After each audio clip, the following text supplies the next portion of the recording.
Hello everyone, গরমকাল মানে আমের সিজন। আর এই সময় পাকা আম তো যথেষ্ট অ্যাভেলেবেল। তোমাদের মধ্যে অনেকেই ম্যাঙ্গো শেক খেতে ভীষণই ভালোবাসো, কিন্তু বাড়িতে জুসার নেই বলে ম্যাঙ্গো শেক বানাতে পারো না। হোয়াট এভার, আজকে আমরা জুসার ছাড়াই ম্যাঙ্গো শেক বানাবো। চলো শিখে নিই। সবার প্রথমে দেখো নিয়ে নিতে হবে পাকা আম। আমের একটা মাত্র এলিজিবিলিটি, আমটা পাকা হতে হবে, আর টক হলে কিন্তু হবে না। মিষ্টি আম নিতে হবে। এবার আমি যে কোনো জাতের নিয়ে নাও, নো প্রবলেম।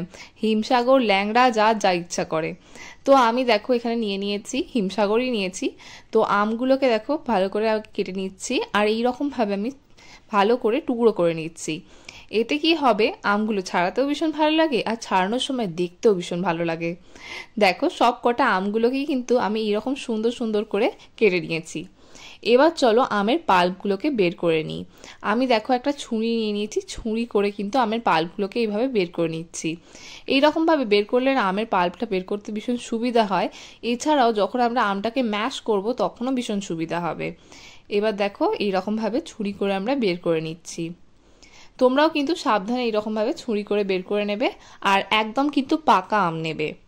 এরপর দেখো আমের আঁটিটার থেকে কি করে পাল্প বের করবে, তার জন্য দেখো ছুরি করে এরকম আমের আঁটিটা বের করে নিচ্ছি। খোলাটাকে এরকমভাবে ছাড়িয়ে নেবো টেনে টেনে। খোলাটা এবার ছাড়ানো হয়ে গেলে দেখো আমের খোলাটা ছাড়ানো হয়ে গেল। এবার একটা ছুরির মাধ্যমে কিন্তু আমরা গায়ের যে শাঁসটা আছে সেটা কেটে কেটে নিয়ে নিচ্ছি। এইরকমভাবে দেখো যতটা পসিবল হয় আমরা কিন্তু ততটাই এখান থেকে নিয়ে নেব। এই দেখো হাতে করে একটু হোল্ড করে নেবে, হোল্ড করে নিয়ে দেখো এইরকমভাবে ছুরিটা ঘষলে খুব সুন্দরভাবে কিন্তু আমের আঁটি থেকে তুমি পাল্পটা সহজেই কিন্তু বার করে নিতে পারবে। জানি একটু হাতটা মেসি হয়ে যাচ্ছে, বাট ডোন্ট ওয়ারি, এইরকমভাবে বের করলে না সত্যি খুব ইজিলি বের করা হয়ে যায়। দেখো আমের আঁটি থেকে পাল্প বের করা হয়ে গেছে। এবার আমি একটা হুইস্ক নিয়ে নিচ্ছি, হুইস্ক নিয়ে একটু এগুলোকে থেতলে দিচ্ছি ভালোভাবে। দেখো এইরকমভাবে একটু ম্যাশ করে দিতে হবে। এতে কি হবে, যখন আমরা আমের স্মুথ পাল্পটা বের করব তখন আমাদের বেশি খাটতে হবে না। দেখো আমরা ম্যাশ করে নিয়েছি। এবার নিয়ে নিচ্ছি একটা ছাঁকনি। আমি এখানে একটা স্টিলের ছাঁকনি নিয়ে নিয়েছি।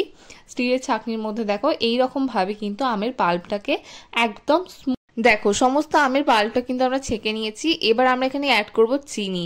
তোমার আম যতটা মিষ্টি হবে তো সেই অনুযায়ী চিনি অ্যাড করবে। আমি এখানে 2 চামচের মতো চিনি দিয়েছি। আমটা কিন্তু অলরেডি মিষ্টি ছিল, এরপর দুধ দেবো সেই ভেবে কিন্তু আমি চিনিটা দিয়েছি। তুমি চাইলে দুধের মধ্যে চিনি দিয়ে দুধটাকে একেবারে ফুটিয়ে নিতে পারো। আম যেরকম মিষ্টি হবে সেই অনুযায়ী কিন্তু অবশ্যই চিনি দেবে। এবার দেখো আমি আমের যে কিউবগুলো আছে না এগুলোকে ছোট ছোট করে কাটছি। এতে কি হবে, যখন আমরা ম্যাঙ্গো শেকটা খাবো তখন আমাদের মুখে আমটা পড়বে আর খুব সুন্দর লাগবে আমাদের। এইরকমভাবে দেখো ছোট ছোট টুকরোগুলোকে দিয়ে দিতে হবে। খুব সুন্দর টুকরো না হলেও চলবে, মোটামুটি একটা টুকরো বানালেই হবে। এবার দিয়ে দিচ্ছি আইস কিউব। আইস কিউব দিয়ে আমরা দিয়ে দেবো ম্যাঙ্গো পাল্পটা। ম্যাঙ্গো পাল্পটা দেখো ছেঁকে নেওয়ার জন্য কত স্মুথ হয়ে গেছে না, দেখে মনে হচ্ছে না এটা ব্লেন্ডারে করা হয়েছে। এইরকমভাবেই কিন্তু সুন্দরভাবে বানানো যাবে। এবার দেখো আমরা দিয়ে দিচ্ছি দুধ। দুধটাকে কিন্তু আমি ফুটিয়ে জাল দিয়ে ঠান্ডা করে নিয়েছি। আর একটু ঘন দুধ দেওয়ার চেষ্টা করবে, চাইলে তুমি অল্প একটু মিল্ক মেড দিতেই পারো। এবার দেখো সমস্তটাকে আমি ভালো করে মিক্স করে নিচ্ছি। এবার ভালোভাবে মিক্স করে নিলেই রেডি হয়ে যাবে তোমাদের ম্যাঙ্গো শেক। আর দেখো বাচ্চাদেরকে যদি তুমি দুধ খাওয়াতে না পারো তো এই রকম প্রসেসেও তুমি দুধ খাওয়াতে পারো। আর যেহেতু আমের সিজন তো কিছু টেস্টি তো বানতা হ্যাঁ। এবার সমস্তটাকে ভালো করে মিক্স করে নিতে হবে। মিক্স করে নিলেই রেডি হয়ে যাবে তোমার ম্যাঙ্গো শেক। আর আমি কিন্তু এই ম্যাঙ্গো শেকের মধ্যে কোনো রকম কালার অ্যাড করিনি, যাতে তুমি ন্যাচারাল কালারটা বুঝতে পারো। Enjoy it.